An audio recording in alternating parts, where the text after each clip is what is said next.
বন্ধুরা, বর্তমানে blue whale হলো সমুদ্রে বসবাসকারী সবচেয়ে বড় জীব। আর ব্লু হোয়েলকে যদি মাটিতে বসবাসকারী অন্য জীবের সাথে তুলনা করি তাহলেও এটি সবচাইতে বড় জীব হবে। কিন্তু আমাদের এই পৃথিবীর ইতিহাস বহু পুরানো।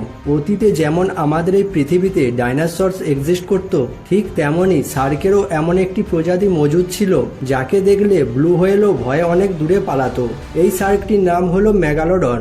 বর্তমানে গ্রেট হোয়াইট শার্ককে সবচেয়ে ডেঞ্জারাস শার্ক বলে মনে করা হয়, কিন্তু মেগালোডনের কাছে আজকের গ্রেট হোয়াইট শার্কও ছোট বাচ্চা মনে হবে। প্রথমে জানা যাক মেগালোডন শার্কের নাম মেগালোডন হওয়ার কারণ।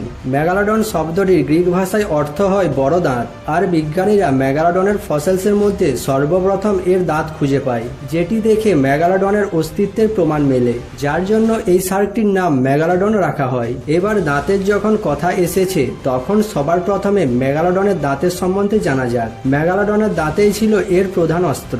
একটি মেগালোডন শার্কের মুখে মোট 276টি দাঁত থাকতো, আর এই দাঁতগুলির সাইজ 6 থেকে 7 ইঞ্চি অবধি হতো।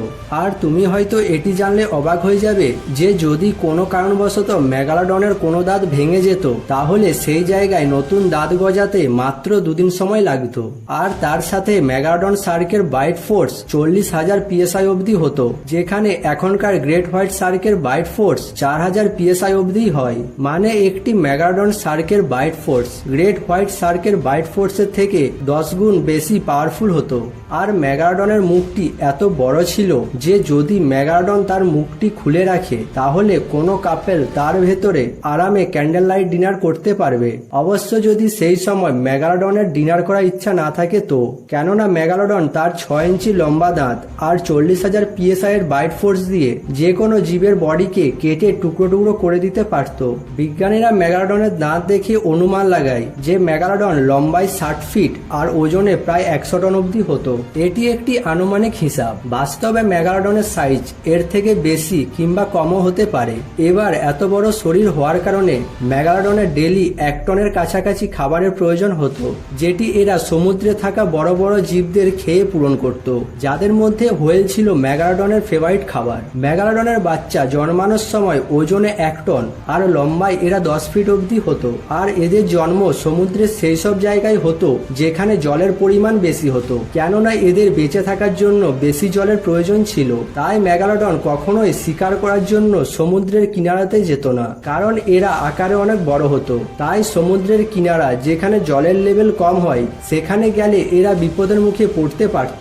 এখানে ভাববার বিষয় হলো এটি যে এত বড় আর শক্তিশালী প্রজাতি হওয়া সত্ত্বেও মেগালোডন এই পৃথিবী থেকে বিলুপ্ত হয়ে গেল কিভাবে। ডাইনোসরসের বিলুপ্ত হওয়ার কারণ পৃথিবীতে এসে পড়া বিশাল অ্যাস্ট্রয়েড ছিল, কিন্তু মেগালোডনের বিলুপ্ত হওয়ার পেছনে কারণ কি ছিল? মেগালোডনের বিলুপ্ত হওয়ার সঠিক কারণটি বিজ্ঞানীরা আজও জানতে পারেনি। তবে এদের বিলুপ্ত হওয়া নিয়ে অনেকগুলি থিওরিস বেরিয়ে এসেছে, যাদের মধ্যে মুখ্য একটি থিওরি যেটিকে সবচেয়ে বেশি আইডল বলে মনে করা হয়। আজকে আমি তোমাদের সেই থিওরিটি জানাতে চলেছি। এই থিওরিটির মতে সময়ের সাথে সাথে এভলিউশন হওয়ার কারণে সমুদ্রে নতুন জীবের সংখ্যা বাড়তে শুরু করে, আর এটি সেই সময় ছিল যখন গ্রেট হোয়াইট শার্কের সংখ্যাও স্পিডে বাড়তে শুরু করে, যার ফলে মেগালোডনের বেশিরভাগ খাবার গ্রেট হোয়াইট শার্ক খেয়ে ফেলতো। এর ফলে মেগালোডনের ধীরে ধীরে খাবারের অভাব দেখা দিতে থাকে। আর যেহেতু মেগালোডন আকারে অনেক বড় ছিল তাই এদের বেঁচে থাকার জন্য বেশি খাবারের প্রয়োজন হতো, যেটি মেগালোডন পর্যাপ্ত পরিমাণে পাচ্ছিল না। আর তাছাড়া এই সময় সমুদ্রের বেশিরভাগ এরিয়ার টেম্পারেচার ঠান্ডা হতে শুরু করে, আর মেগালোডনের বেঁচে থাকার জন্য গরম ওয়েদারের প্রয়োজন ছিল।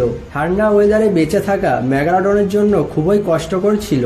তাই মেগালোডন সমুদ্রের ঠান্ডা এরিয়াগুলোকে ছেড়ে সমুদ্রের গরম এরিয়াগুলোর দিকে যেতে শুরু করে। কিন্তু সেই সময় সমুদ্রের গরম এরিয়াগুলোতে মাছের সংখ্যা খুবই কম হতো, যার জন্য মেগালোডনের খাবার কম পড়তে শুরু করে। তখন খিদের জ্বালায় মেগালোডন নিজেদেরই প্রজাতির ছোট ছোট বাচ্চাদেরকে মেরে খেয়ে ফেলতে শুরু করে, যার ফলে ধীরে ধীরে মেগালোডন এই পৃথিবী থেকে বিলুপ্ত হয়ে যায়। কিন্তু এখানে বড় প্রশ্ন হলো এটি যে মেগালোডন কি এখনো এই পৃথিবীতে বেঁচে আছে? কেননা বিগত কিছু বছর ধরে এমন কিছু ঘটনা ঘটেছে যেগুলি এটি প্রমাণ করে যে হয়তো মেগালোডনের অস্তিত্ব এখনো এই পৃথিবীতে আছে। 1875 সালে সমুদ্রে মেগালোডনের 2টি দাঁত পাওয়া গিয়েছিল, যেগুলির কার্বন ডেটিং করে জানতে পারা যায় যে এই দাঁতগুলি 10,000 বছর পুরানো। কিন্তু মেগালোডন শার্ক তো আজ থেকে প্রায় 4 মিলিয়ন বছর আগে এই পৃথিবী থেকে বিলুপ্ত হয়ে গেছে। তাহলে কিভাবে এই দাঁতগুলি 10,000 10,000 বছর পুরানো হতে পারে। এছাড়াও ইন্টারনেটে এমন কিছু ছবি, ভিডিও আর এমন কিছু ঘটনা পেয়ে যাবে যেগুলি এখনো মেগালোডন শার্ককে দেখতে পাওয়ার দাবি করে।